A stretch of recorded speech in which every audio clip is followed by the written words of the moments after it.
Halo semuanya, selamat datang kembali di channel YouTube saya, Suci Lestari Yohana. Hari ini saya akan melanjutkan lagi diskusi mengenai digital platform. Di 3 video saya sebelumnya, saya sudah mendiskusikan dari bab buku tentang digital platform yang saya tulis bersama Mbak Trevi mengenai bagaimana kajian digital platform kita lihat dari perspektif ekonomi politik. Dan di video lain saya juga sudah menjelaskan bagaimana digital platform ini sebenarnya memiliki 3 poin-poin ketidaknetralan kalau kita lihat dari kacamata ekonomi politik. Dan di video terakhir sebelumnya, saya juga mendiskusikan bagaimana digital platform ini kita lihat dalam kaitannya antara relasi negara-negara utara dan relasi negara-negara selatan. Bagaimana sebenarnya digital platform bisa menjadi strategi bagi negara-negara selatan untuk outwitting atau mengungguli persaingan dengan negara-negara utara. Nah, untuk melanjutkan diskusi tersebut, hari ini saya mendiskusikan bagaimana setidaknya ada agenda penelitian atau apa saja isu-isu agenda penelitian yang bisa kita kembangkan lebih mendalam mengenai digital platform.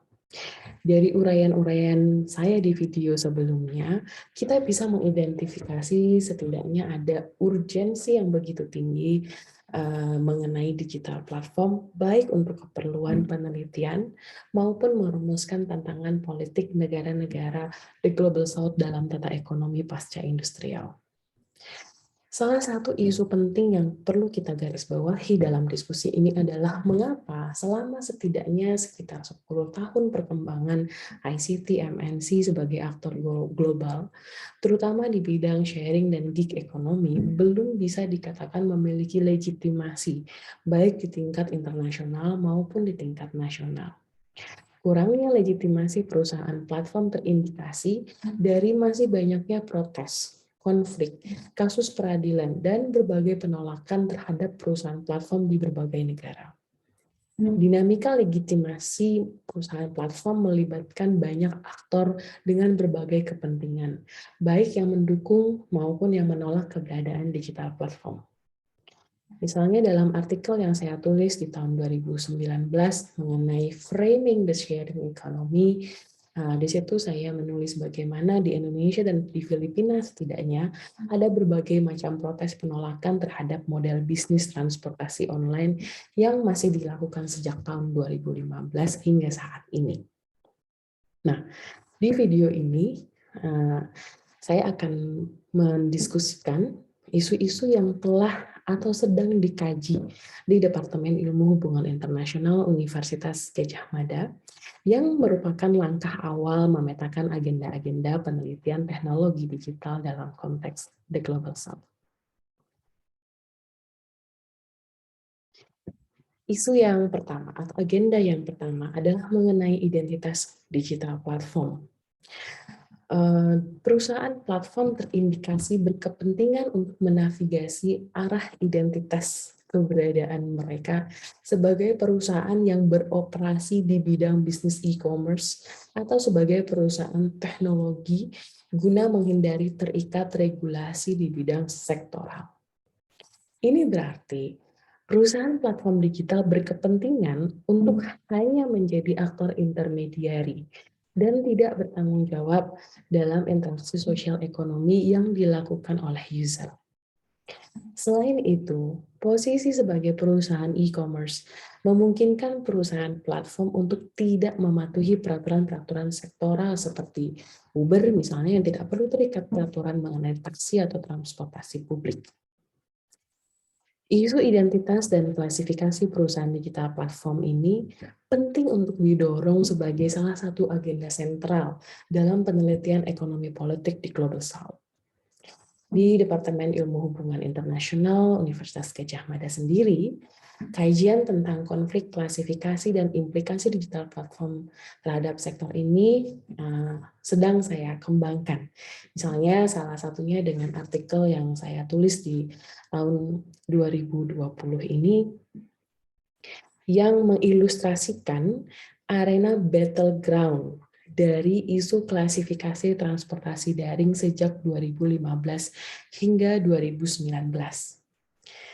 Dalam artikel ini, saya menulis bagaimana permasalahan klasifikasi perusahaan transportasi daring tidak bisa secara sederhana dikategorikan sebagai perusahaan teknologi atau perusahaan transportasi. Karena konflik transportasi daring itu sendiri bersifat multi-actors dan multi-layers. Konflik klasifikasi tidak hanya melibatkan perusahaan aplikasi sebagai aktor baru dalam dunia transportasi dan logistik di Indonesia, tapi juga melibatkan aktor lama dalam transportasi.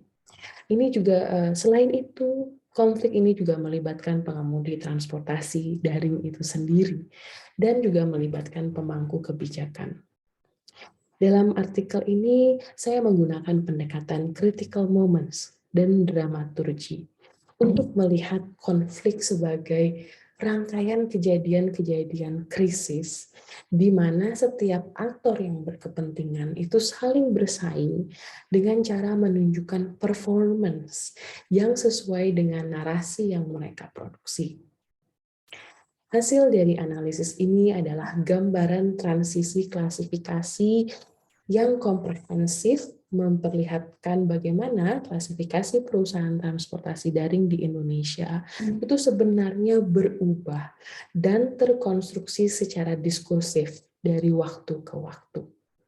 Jika berminat, silahkan bisa membaca lebih lanjut mengenai artikel ini. Ini tersedia secara open access, jadi tinggal langsung mungkin mengetik kata kunci judulnya di Google dan Anda bisa membacanya langsung dan mengunduhnya langsung. Gitu ya.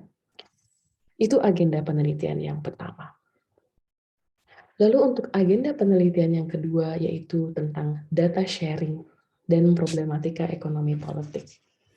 Strategi lain perusahaan platform yang juga menjadi sumber ketegangan adalah kebijakan perusahaan untuk tidak transparan dan membagi data kepada pemerintah. Argumen utama yang sering digunakan adalah karena ini melindungi privasi dari setiap user dalam platform mereka. Di sisi lain, pemerintah di berbagai negara berusaha untuk mendapatkan akses terhadap data guna memastikan setiap keluarga yang menjadi user platform mengikuti peraturan sesuai dengan kebijakan atau peraturan dari pemerintah. Misalnya, peraturan keselamatan bagi pengemudi Uber dan peraturan pajak usaha bagi penyewa Airbnb. Dengan tertutupnya data sharing dari perusahaan platform menyebabkan permasalahan baru dalam regulasi. Padahal di sisi lain, jumlah user platform itu semakin meningkat.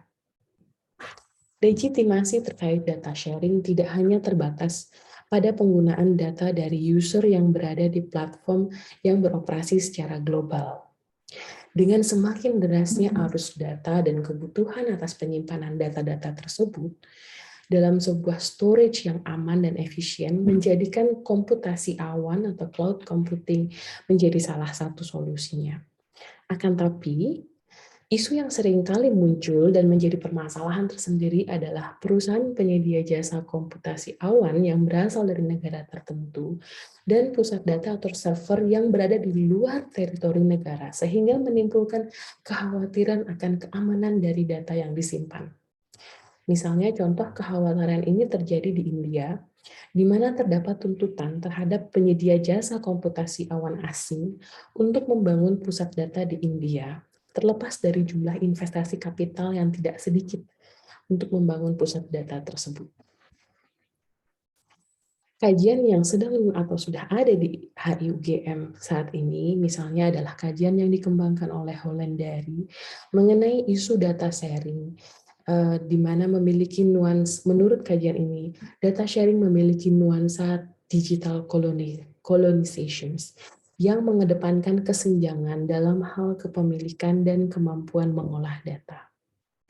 Di kajian lainnya dari Hadayani, Salam, dan Wijaya yang lebih membahas mengenai rezim big data governance dan juga isu penggunaan data yang diperoleh dari negara-negara berkembang untuk keperluan penelitian yang dilakukan oleh perusahaan teknologi yang berasal dari negara maju. Studi kasus yang menjadi sorotan dalam tulisan ini adalah penggunaan data masyarakat di Pantai Gading oleh perusahaan Orange yang berasal dari Prancis. Ini setidaknya 2 kajian, dan menurut saya masih banyak kajian-kajian lain, dan tentu saja isu mengenai data sharing ini menjadi isu yang penting untuk dikaji lagi lebih mendalam. Lalu isu yang ketiga atau agenda yang ketiga mengenai freelancers dan masa depan ketenagakerjaan atau the futures of work. Ketegangan legitimasi juga terjadi pada strategi perusahaan platform dalam mengklasifikasi supplier di dalam platform mereka sebagai freelancer atau independent contractor atau mitra kerja, bukan sebagai karyawan perusahaan. Argumen perusahaan biasanya adalah karena setiap user memiliki kebebasan untuk menentukan kapan harus masuk atau login dan kapan harus keluar atau log out dari aplikasi atau pekerjaan apapun yang mereka mau lakukan. Walaupun seolah-olah memiliki kebebasan, di sisi lain perusahaan platform juga mengontrol dan mengawasi setiap user, sehingga mereka bisa menghukum user jika berperilaku tidak sesuai dengan standar perusahaan. Ini yang di video saya sebelumnya saya sebut sebagai kapabilitas perusahaan platform sebagai private regulator. Dilihat dari regulasi ketenagakerjaan, praktik-praktik ini seharusnya dilakukan oleh pemilik usaha ke karyawan, bukan ke mitra kerja ke mitra yang lainnya, sehingga pola kemitraan perusahaan platform dengan user dapat dikatakan problematik atau mungkin bisa menyalahi atau di luar tradisi regulasi ketenagakerjaan.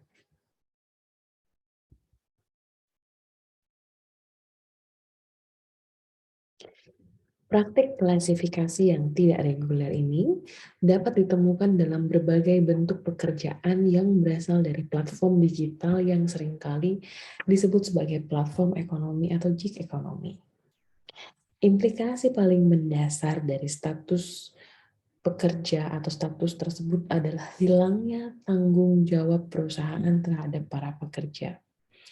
Pada satu sisi, model bisnis perusahaan tersebut sangat bergantung pada jasa-jasa yang diberikan oleh user, sehingga sudah selayaknya, meskipun tidak memiliki status sebagai pekerja, para user tersebut dapat diberikan hak dan perlakuan kerja yang layak sebagaimananya pekerja. Berkaitan dengan regulasi ketenagakerjaan, diperlukan pula peran pemerintah yang lebih besar untuk dapat menegakkan regulasi yang dapat menjamin kondisi kerja yang layak bagi warga negara yang bekerja di sektor ini. Tren ketertarikan angkatan kerja terhadap model bisnis ini seringkali berdasarkan pada kemungkinan pendapatan yang tinggi serta harapan atas gaya bekerja yang fleksibel.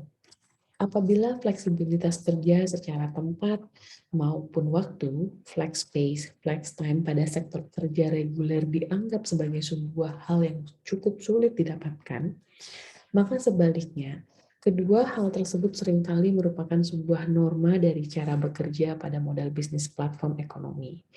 Akan tetapi, seringkali fleksibilitas ini yang memunculkan permasalahan lain, yaitu fenomena overwork.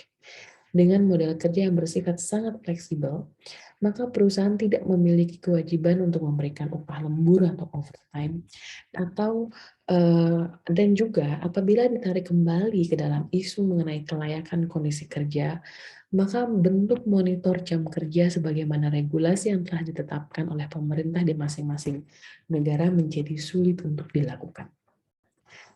Agenda-agenda penelitian yang menitik beratkan pada isu ketenagakerjaan dan ketimpangan relasi yang bersifat hierarkis antara aktor di dunia teknologi menjadi penting untuk dikedepankan sebagai salah satu agenda penelitian yang mewadahi perspektif di Global South. Di Departemen Ilmu Hubungan Internasional UGM sendiri, ada studi yang dikembangkan oleh Treviliana Eka Putri yang menggarisbawahi isu fleksibilitas dalam konteks gender yang terjadi pada pekerja perempuan di sektor transportasi ojek berbasis online. Premis fleksibilitas yang ditawarkan pada sektor baru ini seringkali dilihat memiliki sistem yang rigid dan kurang ramah perempuan. Namun pada kenyataannya, dalam sistem kerja yang dianggap lebih fleksibel tersebut, pekerja perempuan masih menghadapi problematika yang sama terkait beban ganda. Fleksibilitas hanya bekerja dengan baik pada pekerja perempuan yang menjadikan pekerjaan tersebut sebagai bentuk pekerja paruh waktu. Di sisi lain, bagi para pekerja perempuan yang menjadikan pekerjaan tersebut sebagai sumber pendapatan utama, terdapat hambatan struktural yang menjadikan premis fleksibilitas masih perlu dipertanyakan kembali. Hambatan tersebut merupakan terutama berkaitan dengan algoritma platform dan diskriminasi berbasis gender. Ketiga, isu-isu penting dan agenda-agenda penelitian yang sudah saya diskusikan, mudah-mudahan bisa mengawali agenda penelitian digital platform dengan konteks dan perspektif The Global South yang mengedepankan relasi-relasi hierarkis yang mana aktor-aktor teknologi tidak bisa lagi dianggap sebagai aktor-aktor yang netral dan bebas kepentingan ekonomi politik.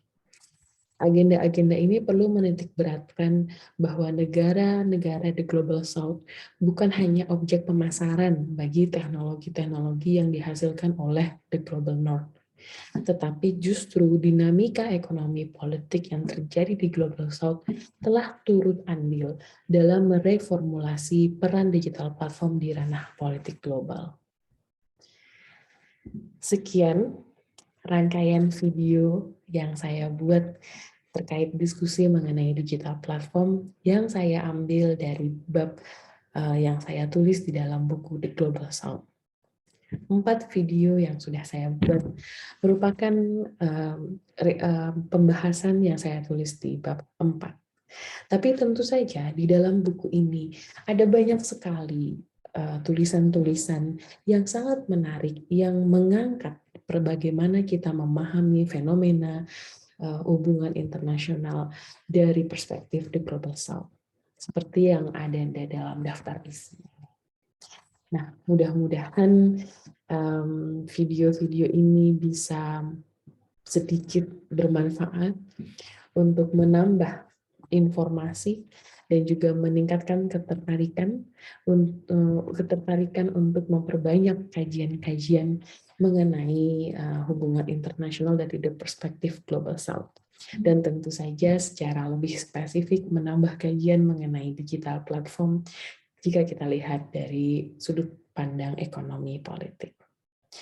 Sekian video ini saya buat, mudah-mudahan bermanfaat. Jika ada kekeliruan dan kekurangan, mohon masukan dan komentarnya. Sampai jumpa lagi di video saya berikutnya.